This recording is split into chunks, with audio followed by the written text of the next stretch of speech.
Hey there, I'm Lisa Niven Kelly for Beaducation.com. And I'm Mel McCabe with Beaducation.com. We just shot this great class over on Facebook Live, our Beaducation Live show, but we've edited it and archived it here for you to watch.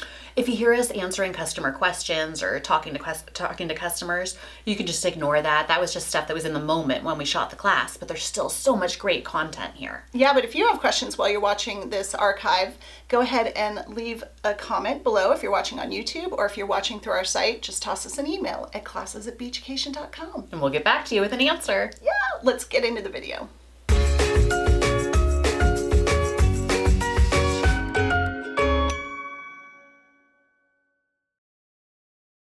So today what we're going to do is tell you 4 tips for successful riveting. And besides just the technique alone, which you can learn on our site, we have a whole bunch of classes.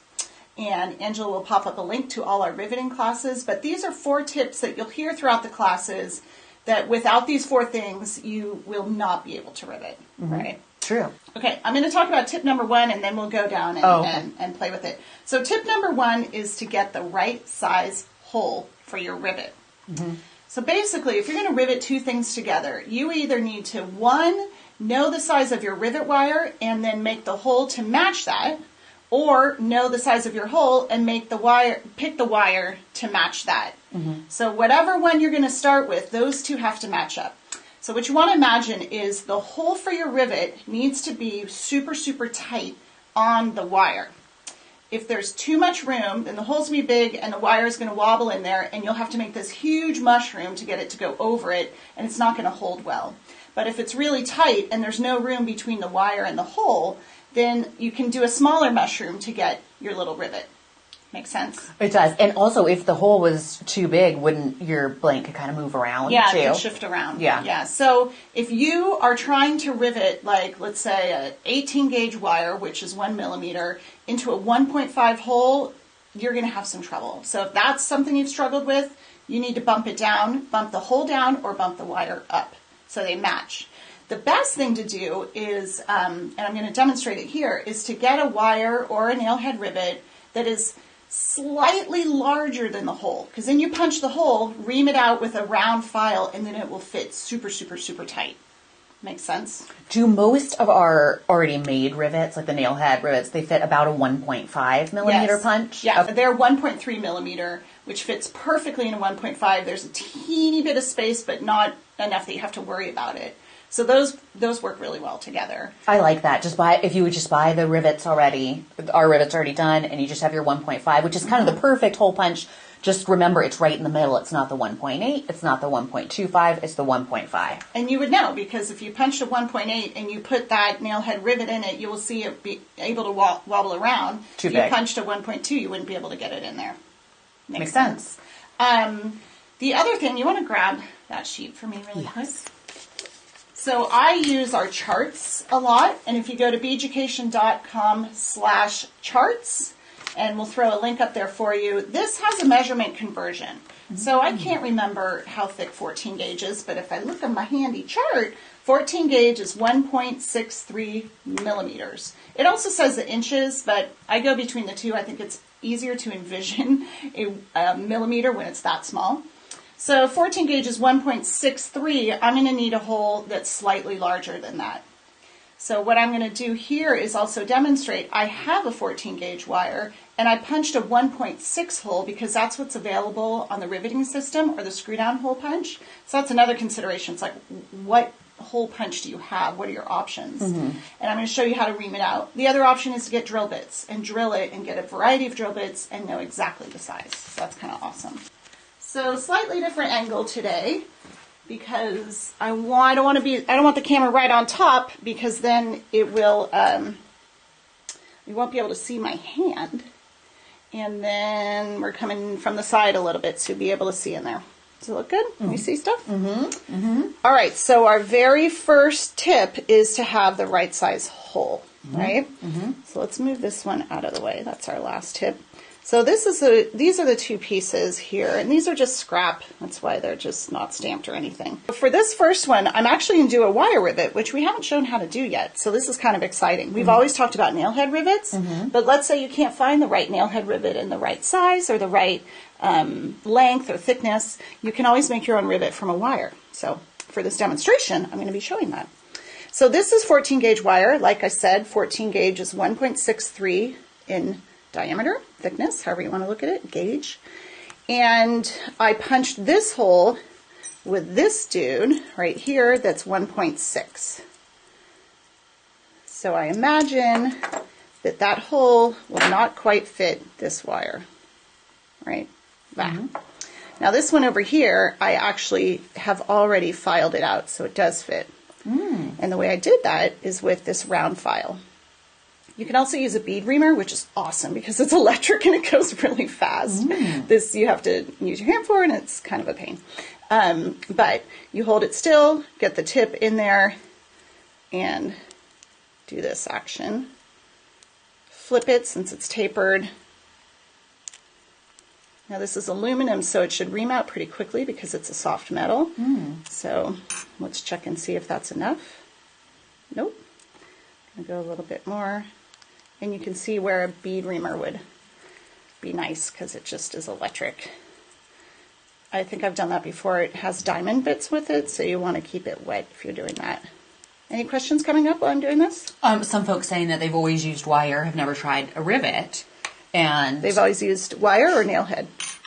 Maybe the wire. Oh, okay. I think. And then other people saying they've never seen it with the wire, that they've only tried the rivet. So, cool. Well, we're going to show you both. Okay, so now this fits. And you can see how snug it fits. Let's see if we can get in super close there. This is a little dark, but oh yeah. See how snug that is? That's good. That's good, good, good. Okay, I'm going to pull this aside, slide this up here, and bring in my bench block. Thanks. Okay. The color is really weird, isn't it? And it's yellow. A little bit. Okay. All right, so to rivet this, I'm going to do it on a nice resistant surface. And the first thing I'm going to do is make sure that I'm starting with a flush cut. So I'm going to cut the end of my wire with the flush side of my cutters. And this is kind of a big flush cutter because I'm cutting 14 gauge. And then I'm going to give it a little bit of file action. In one direction. Yeah, so that it's super, super flat. That will make your rivet mushroom out really, really nicely. Okay, so now I've got that guy on there, and let's say this is the one I want to rivet to it. Nice and snug, so you have to like scoot it down. That means it's really tight on there, which is actually a good thing. Mm-hmm. Okay. Sorry, that's kind of fun. It's like a candle wick. So what we're going to do here is make sure that we cut the wire with enough material to form a rivet on the top, flip it over, and form a rivet on the bottom. That seems tricky. It's not that bad. Okay. The rule of thumb for riveting is you want between a half a mil and a mil of material to form a rivet, and that really has to do with the wire. It's usually half the diameter of the wire. So the wire is 1.6. We divide that in half. It's 0.8, which is great because that's right between half and 1 millimeter, like I said. So let's say I want to cut it at half a millimeter. I actually need to cut it at 1 millimeter because I need 2 times that size because I need to form one on the bottom and on the top. Oh, okay. Does that make sense? Yeah. It's a little confusing. And go check out Kate's Intro to Riveting class because she goes over that in here. So if you want it to be super technical, you could get out your caliper and measure it, but I'm not going to do that. I've seen some people use like a credit card too. Do they punch a hole in a credit card and then use that to measure it? Yeah, that's great. And Aisha uses the riveting tiles. The credit card is about a millimeter thick. Mm-hmm. It's about 18 gauge, so you can do that, or punch a hole through something bigger. And like Mel said, what you do is you just lay it on top and then trim it right over it. I like that. So that's perfect. I'm going to come in and just put my cutter down and lift it up a little bit and cut and then check it out. That looks a little bit tall, but I'm going to go with it. Okay. Okay. See that? Now, what you don't want to do is pick up your piece at this point because that little wire falls out and it's going to be hard to get back in, I would imagine. Yeah. It's a bummer. But just like on the other side, I do want a nice flat surface. This is a flush cutter, but it also leaves a tiny, tiny bit of a pinch. So you want to just come in and get that guy flat. All right, so everybody's on here. And you can see how, and this is the tip of this purpose here, is that you need the right size hole for the right size wire. Okay. Now, tip number 2 is you need the right size, you need the right amount of material or wire. So that's great because we're now going into tip number 2. Now, to rivet this, you can either use a riveting hammer or a chasing hammer. I don't know why the color is so very strange. Sorry, everybody. This riveting hammer has this long part for striking. If you're going to do that, you want to work in all these different directions to get it to splay out. So I might let's say my thumb is the tip of the rivet. I might come down like this and shift and come over like this and shift. You can either shift your bench block or shift the angle of your hammer, or you can come in with the chasing hammer and you're really going to strike only a little bit in the middle of that wire and then strike around the outside, and that's going to splay it out. I like to use the chasing hammer. I do too. So it's just a little bit easier, and I like the look. If you don't flatten it at the end, you get a little texture on it. So here we go. I'm going to come in and hold this and lightly start to splay it out. So you're not hitting it as hard as you can. You're just kind of holding back. As my dear friend Kate Richburg says, you're making jewelry, not a house. We're building jewelry. Now I'm going to splay this out only enough to form a little bit of a head so that when I flip it over, it doesn't fall out. So what you're going to do is a little bit here, flip it, do a little on the other side, flip it, do a little on the other side. Okay? This gets into tip number 4, skipping number 3 because that's a different demo, which is patience. I'm being really, really deliberate about where I'm striking this. I'm not just like, bah, bah, bah, bah, you know. Or you have really good sound effects. What's what you would say? Yeah. All right. I'm going to assume that is enough. Oh, I'm a little nervous. You don't need to be. I just want to zoom in and see, I don't know if we'll be it is kind of a little bit mushed. See the little mushroom? It's also tilted, which means I am not doing a really good job. So now I'm going to flip it over and push it down. I've got a weird camera angle here, so it's kind of hard for me to hit it correctly, but do it on this side.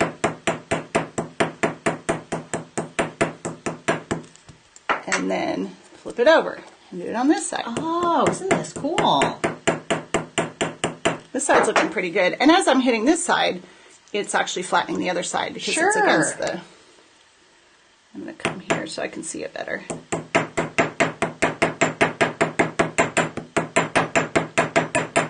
So tip number 4 is patience. Tip number 1 is right size hole. Tip number 2 is right amount of wire. We're going to skip number 3 because I'm going to demo that in a second, but number 4 is patience. This is great. I got to be honest with you. I have never done the wire. I've only ever done the rivets, and this, I kind of want to do this. I like this. It's really easy, and the benefit of it is if you need a bigger hole or you only have like, I don't know, a certain gauge wire that a nail head rivet doesn't come in, then you can do whatever size you want. Right. Well, also, sometimes, you know, we're out of sterling rivets. And if you got your sterling wire and you're just like, I can't find the rivets, you can just use your wire. Yep. So let's see if it'll focus a little closer there. Maybe not. All right, so you can see that it's still sticking up a little bit on the top there, but it's got a mushroom head on both sides. So I'm going to rivet this down a little bit more, flip it. Yeah, Donna was like, it saves money too. It does save money and save time. Cheryl wanted to know, do you ever need to anneal the wire before you do this? No. I mean, if you're working with crazy hard wire, maybe. If you're working with like 14 gauge half hard, yeah. Okay. But this is just copper, so it goes down really nicely. So now I'm pretty happy with where it is. And back to tip number 2, making sure you have enough metal. You can see that if I had cut it too long, it would take forever to rivet this down, and it's going to tilt instead of mushrooming out. Yeah. And if I didn't have enough, I'd be really risking it. So now I'm going to take the head of my hammer and tap it. Just to really splay it out. Yeah, and it kind of, this is like the final setting. And you can get it as flat as you want. But again, I'm being really deliberate. I'm not just hitting the whole thing. I'm trying to keep the head of my hammer right on top of that guy. Oh, Tracy had asked if the wire was half hard, but this is not half hard. This is just copper. Yeah. Sorry, the lighting is so weird and dark. I hope you guys are able to see this. So you can see here, see how round, circular this rivet is? Yes. That's because I filed it before I riveted it out. If it had a little bit of pinch and then I riveted it, it would have ended up oval shape. Oh, interesting. That's so funny. I have quite a few oval ones. There you go. So even with a nail head rivet, I'd trim it and file it out. There, now the color went back normal. Oh, yeah. What do you guys think? It looks great. It's a little bright there. Now you can, because I just wanted to make sure with Tracy's question, you could use half hard. Like, it's okay. It's just going to be a little harder to do, right? Yeah. It's going to be a little harder to do. I would test it first. I mean, again, even if this was sterling, this is about 4 millimeters worth of wire. If you ruin it, it's not the end of the world. I do love that, In fact, there's a lot of value to that learning curve that just happened if you screwed it up. You know what I mean? So go for it. Yeah, yeah. It's going to be harder to splay out. Like, we have aluminum rivets, nail head rivets. These are very soft, so they're very easy to splay out. It's kind of awesome. So you don't want to challenge yourself. You don't want to make it harder than it has to be. But if all you have is half hard 14 gauge, give it a try. Now, depending how hard you hit it at this point, you can get it really, really flat. I'm not going to do that, but you can see how if I just kept going. You also have to make sure that when you're striking it, you're holding your hammer right, because if I came in and slightly angled it, you're going to mark it on your blank. Yes. And same with the riveting part. If you're riveting away, but then you accidentally hit on your piece, you know. So get those readers on. Oh, yes. And then Deb had said stamping on your rivets is cute, too, where you could do a little star or a little heart or something. I do it all the time. Yeah, I love cute. it. It works really well on the nail head, too. So if you do leave a little Cody bit first of mentioned that, a little bit of material, that's great, because then you have more to stamp into. I do like that. You're right. So could you ever make it a little bit, so you could cut it a little bit longer with the intention of having more room to stamp? Maybe. No?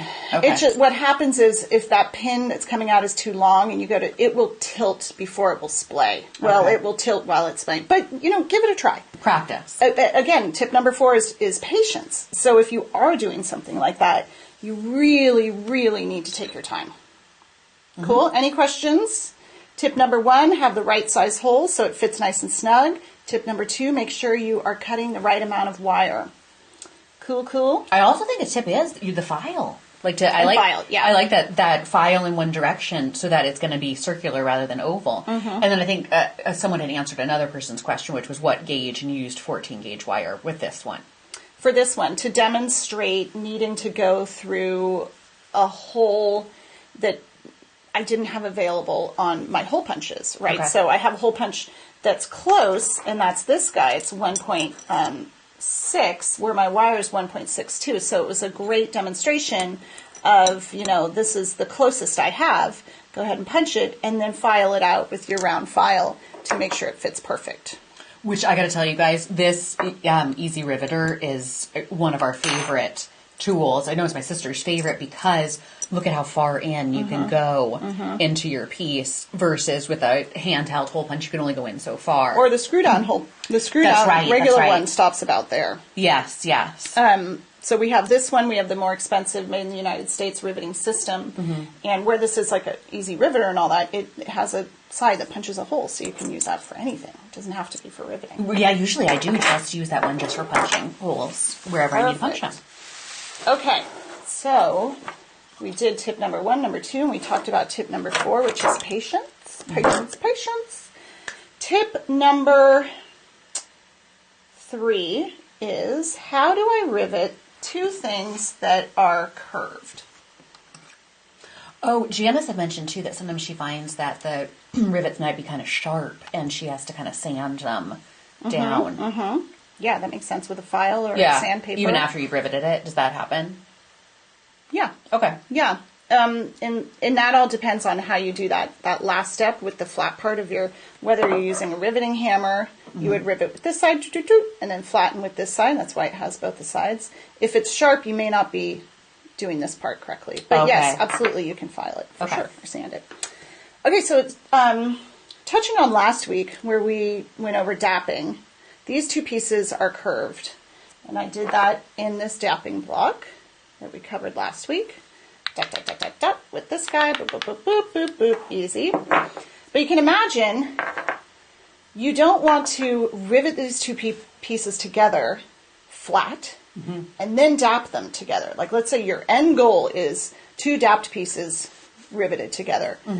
If you rivet it flat and then try to dap it, it's not going to work because this middle area is so much thicker than the outside. It's going to be really difficult to move the metal all at the same time. Probably doable, maybe, but very difficult.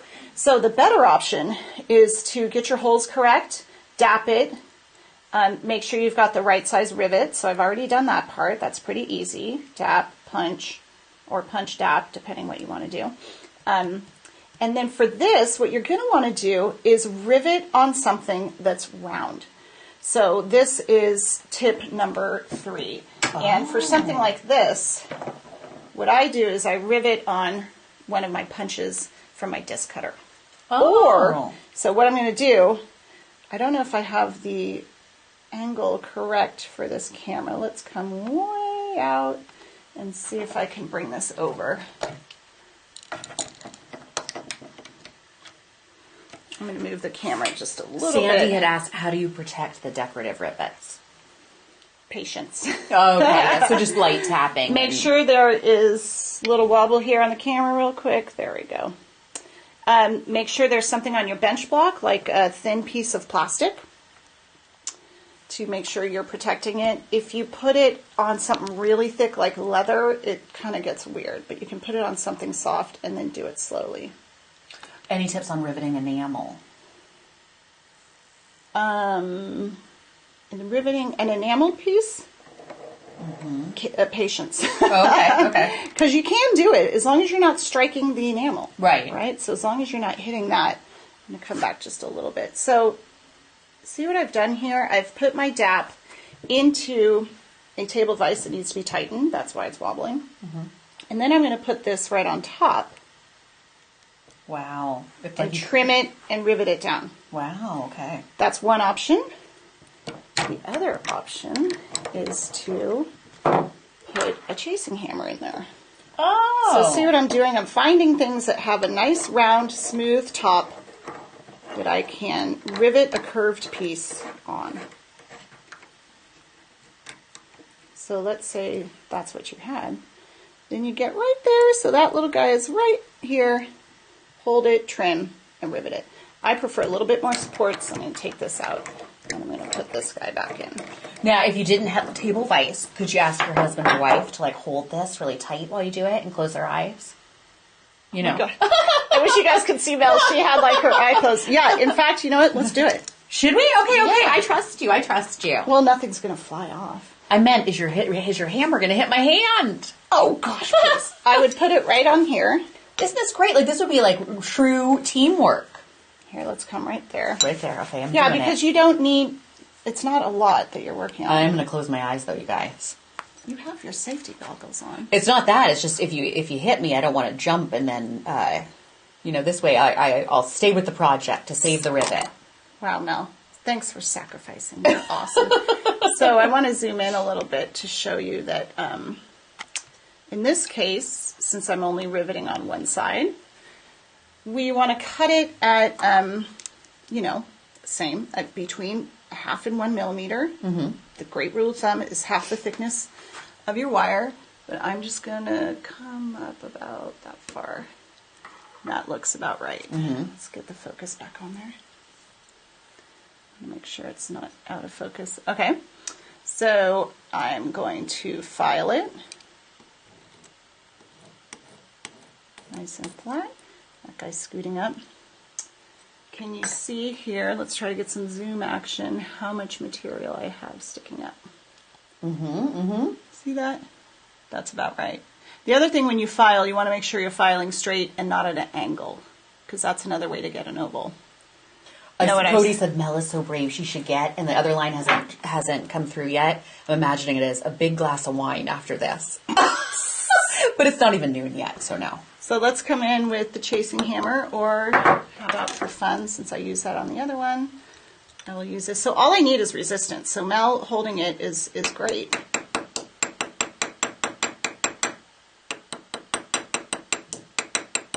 This is a little harder because it's so small, but I'm going cross and turning. This is also a very light riveting hammer, so it takes a lot longer. If you use a heavier, wider one, it goes a little faster. That's why I think I like the chasing one a little bit. Yeah, it's pretty quick. Yeah. So see how I'm like sliding around? You want to just keep right on there, because what's happening is that inside rivet is making contact with here, which is giving me good resistance, and I'm not hurting my bench block. Chocolate wine is good, because Cody had said a chocolate or a cookie, and then wine afterwards, and then Donna said, "How about chocolate wine?" Chocolate wine. I've had it before. It is quite delicious. So I'm pretty happy with that. You can see it's mushroomed. That looks great. So I'm going to come around. Well, now I'm going to use this one because I can't fit that in my hand. Also, would you be a little nervous using a large end of that, or the flat end of the chasing hammer, because you wouldn't want to flatten out the dome or anything?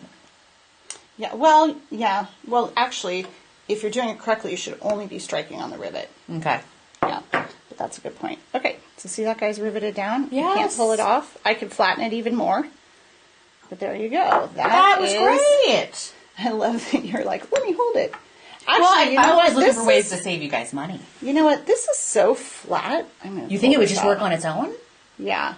I think I could hold it and rivet it. Because look, it takes a lot to tip it. That's a good point. Yeah. So you're saying I wasn't needed after all? No, I need you. You should always have Mel hold it for you. Okay, so let's get a little close up so you can see these two. So this is cool. You guys have learned 4 essential tips, and you've learned how to do a wire rivet. I love that. The one we did on the curved one was technically a nail head rivet because it already had one side formed for you, and it's a little round one. It's just one I grabbed, so it's a little round in there. I remember the first riveted piece I think I did wings on a heart.